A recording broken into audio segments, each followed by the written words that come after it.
Hello everyone, I am Shivani, I am second professional MBA student.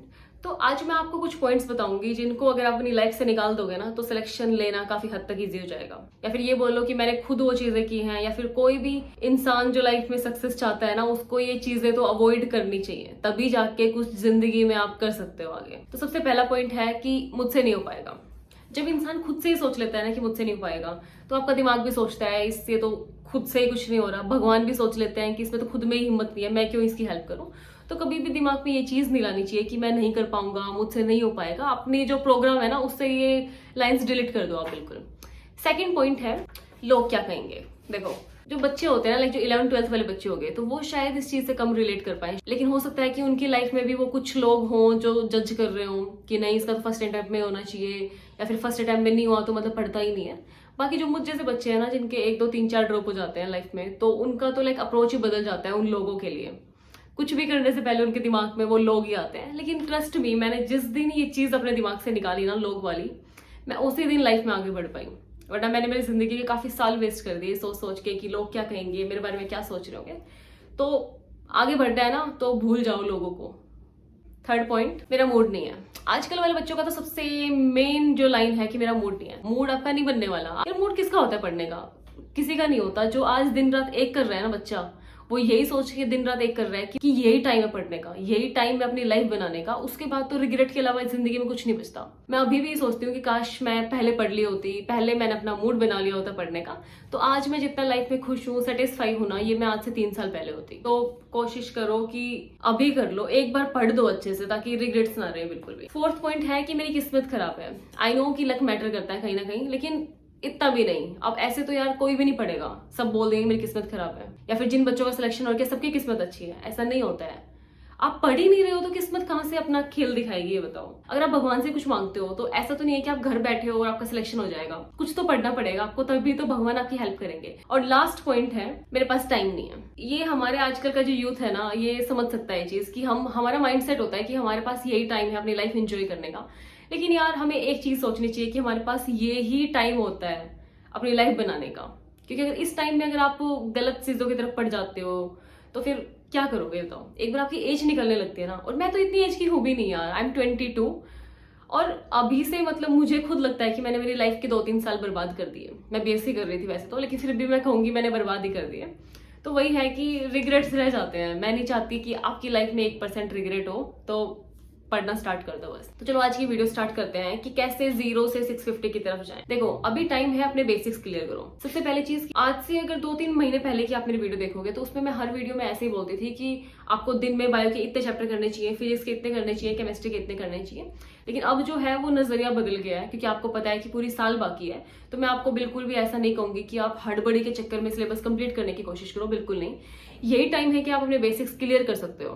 क्योंकि अगर अब आप हड़बड़ी मचा दोगे ना, हड़बड़ी के चक्कर में जैसे एक बार सिलेबस कंप्लीट करने में आ गए तो फिर लालच हो जाती है कि नहीं दूसरी बार रिवाइज कर लो, तीसरी बार रिवाइज कर लो, तो वो जो बेसिक जो चीजें होती है ना वो रह ही जाती है कहीं। देखो, अभी जो 11th वाले बच्चे हैं ना, जिन्होंने अभी मेडिकल चूज कर लिया होगा और अभी सोच रहे होंगे क्या करना चाहिए, तो मैं उन बच्चों को कुछ बताना चाहूंगी। तो बच्चों, जो नीट की तैयारी है ना वो आप तभी कर सकते हो जब आपका बेस स्ट्रॉन्ग हो, बेसिक्स आपके क्लियर हो ना, तभी वो तैयारी जो है सही डायरेक्शन में जाती है। और इसके लिए आपको चाहिए कि आप सही डायरेक्शन में पढ़ो, सही प्रिपरेशन आप करो। तो इसके लिए इंडिया का मोस्ट लव्ड एजुकेशनल प्लेटफॉर्म है फिजिक्स वाला। आपको पता है, मैं अपनी काफी सारी वीडियोस में सेम कमेंट रिसीव कर रही थी बच्चों से कि फिजिक्स वाला के बारे में बताओ, क्योंकि वो काफी अफोर्डेबल होता है, सबको पता है। तो इसलिए मैं ये चीज मेंशन करना चाहूंगी इस वीडियो में। तो पीडब्ल्यू लेके आया है 11th वाले बच्चों के लिए अर्जुना नीट 2.0 बैच, जहाँ पे हर सब्जेक्ट के जो एक्सपर्ट्स जो है वो आपको पढ़ाएंगे। इसमें आपकी 11th की और साथ में नीट की तैयारी एक साथ पूरी करवाई जाएगी। इसमें आपको लाइव लेक्चर्स मिलेंगे और साथ में रिकॉर्डेड लेक्चर भी मिलेंगे कि कभी आपको लेक्चर मिस हो जाता है तो आप 24/7 कभी भी जाके वो लेक्चर्स देख सकते हो।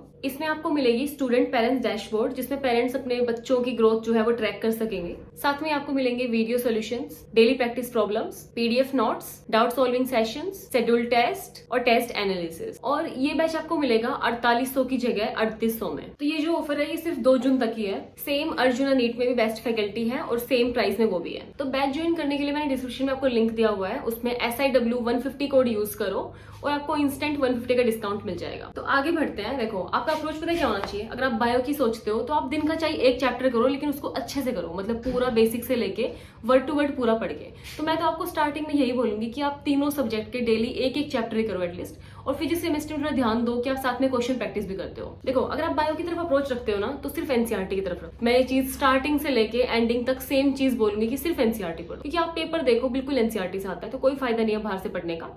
जो प्लांट किंगडम हो, एनिमल किंगडम हो, ह्यूमन फिजियो, प्लांट फिजियो, कुछ भी हो, सिर्फ एनसीईआरटी पढ़ो। क्योंकि पता है काफी वीडियोस होती है, मैं मेरे टाइम पे यूट्यूब पे देखती थी कि कौन से लाइक चैप्टर्स होते हैं जिनमें बाहर से क्वेश्चन आते हैं, तो जिनकी बाहर से बुक्स पढ़े। तो यार बाहर की बुक्स में बिल्कुल ध्यान मत दो, आप बाहर की बुक्स यूज करो क्वेश्चन प्रैक्टिस के लिए, सोल्ड टेस्ट वगैरह के लिए, पीवाईक्यूज के लिए, इन चीजों में आप बुक्स खरीदो। लेकिन आप अगर पूरा पढ़ रहे हो ना, उस चीज के लिए बिल्कुल बुक्स मत खरीदो। और केमिस्ट्री की तरफ बढ़ती हूँ, तो केमिस्ट्री में ऑर्गेनिक केमिस्ट्री ऐसी है कि जो आपके अगर बेसिक्स क्लियर नहीं है ना, तो आप नहीं कर सकते उसको एनसीईआरटी से। तो सबसे पहले उसके लेक्चर अटेंड करो यूट्यूब से, या फिर कोई भी ऑनलाइन ऑफलाइन जो भी कोचिंग आप ले रहे हो, उससे सबसे पहले लेक्चर देखो, क्योंकि ऑर्गेनिक ऐसे समझ में नहीं आएगी आपको।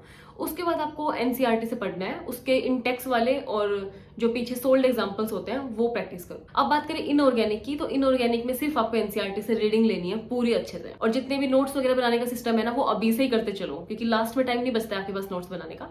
तो जितने भी एक्सेप्शंस वगैरह हैं या फिर मेन जितनी भी रिएक्शंस वगैरह हैं, उनके नोट्स आप अभी से बनाना स्टार्ट कर दो। और एक छोटी सी नोटबुक ले लेना, ज्यादा बड़ी नोटबुक मत लेना, वरना देख के पहले ही घबराहट हो जाएगी उसको। तो एक थोड़ी अपनी जो आप जो नोट्स की नोटबुक बनाते हो ना, तो थोड़ी सी छोटी सी क्यूट सी कुछ अलग सी नोटबुक बनाओ, ताकि पढ़ने का मन करे उसका। मैं मेरी बताऊं तो मेरी छोटे भीम की नोटबुक थी, देख के लगता भी नहीं था कि हाँ नीट वाले बच्चे की नोटबुक ये होगी। और उसको तो मैं बोलती भी ऐसी थी, जैसे मम्मी से पूछती है ना कि मम्मी मेरी नोटबुक का है, तो मम्मी मेरे छोटा भीम का है, तो ऐसे करके मैं नोटबुक मांगती थी। तो काफी लाइक एक आपके फेस पे अगर स्माइल आ जाती है ना पढ़ने से पहले, तो वो स्टडी भी आपकी इफेक्टिव हो जाती है। मेरा मानना ये है कि आप बुरे मूड के साथ पढ़ने बैठोगे ना, तो कुछ नहीं होने वाला। अब बात करते हैं फिजिकल केमिस्ट्री की।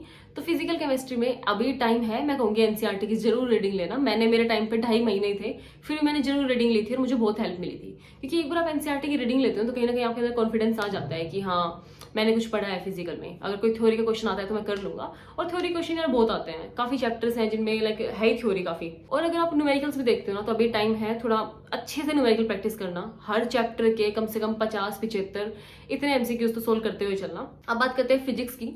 तो फिजिक्स में जिनकी स्ट्रॉन्ग है, तो उनको तो मैं बोलूंगी कि आप हाँ अच्छे से लेक्चर अटेंड करो। सबसे पहले नोट्स बनाओ, फॉर्मूला नोटबुक बनाओ अपनी, और उसके बाद आप ढेरों सारे क्वेश्चन सोल्व करो। क्योंकि फिजिक्स में तो यही है मेन मुद्दा जो है, बेसिक जो है वो यही है कि आप क्वेश्चन जितने प्रैक्टिस करोगे उतने अच्छे आपके मार्क्स आएंगे।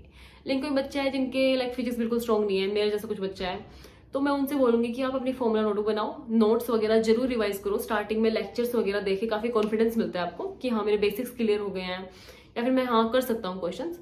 बाकी आप अगर आप क्वेश्चन डायरेक्ट सोल्व नहीं कर पाते हो, तो सबसे पहले अपने सोल्ड एग्जांपल्स प्रैक्टिस करो, उसके बाद आप क्वेश्चंस पे आओ। तो ये पूरी वीडियो मेन थी, सिर्फ ऊपर से आपको एक ओवरव्यू दिया है कि हाँ इस टाइप से आप पढ़ लो। क्योंकि सारे बच्चे ड्रॉपर्स नहीं होते हैं, कुछ बच्चे ऐसे होते हैं जो अभी 11th करके आए हैं। तो एक हर टाइप का अप्रोच रख के मैंने ये चीजें बोली हैं कि मोटा मोटा आपको आइडिया लगेगा कि हाँ किस टाइप से पढ़ना है। बाकी डिटेल्स वीडियो तो मैं डालती रहूंगी साथ में, मेरे साथ बने रहना। और कमेंट्स में मुझे जरूर बता के जाना कि आपकी प्रिपरेशन आपने स्टार्ट की है या नहीं है, या फिर अभी भी रिजल्ट आने का या इन सब चीजों का वेट कर रहे हो, तो मुझे बता के जाना। बाकी कमेंट्स में मुझे अच्छे मैसेज करना, कुछ आपको कमी लग रही हो, कुछ दिक्कतें हो, वो भी आप मुझे बता के जाना। सारी बातें शेयर किया करो यार।